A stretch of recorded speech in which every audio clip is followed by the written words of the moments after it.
اور رسول اللہ صلی اللہ علیہ وسلم میرے باپ ہیں۔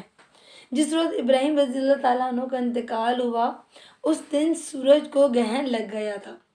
بعض لوگوں نے کہنا شروع کیا کہ ابراہیم رضی اللہ تعالیٰ عنہ کے انتقال کی وجہ سے سورج کو گرہن لگا ہے۔ حضور صلی اللہ علیہ وسلم نے یہ سنا تو اپنی ناپسندیدگی کا اظہار فرمایا اور فرمایا سورج اور چاند اللہ تعالیٰ کی نشانیوں میں سے دو نشانیاں ہیں، کسی کی موت یا زندگی سے ان کو گرہن نہیں لگتا۔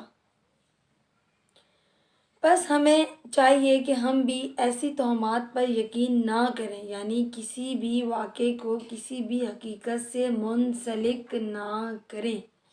آپ صلی اللہ علیہ وآلہ وسلم نے فرمایا کہ یہ جو سورج کو گرہن لگ جاتا ہے، چاند کو گرہن لگ جاتا ہے، یہ صرف اور صرف اللہ کے حکم سے لگتا ہے، اس سے کسی کی موت یا کسی کی زندگی کا کوئی تعلق نہیں ہے۔ یہ بنائی گئی ہمارے اپنے وہم ہیں، یہ ہماری توہمات ہیں، اس پر یقین نہیں کرنا چاہیے۔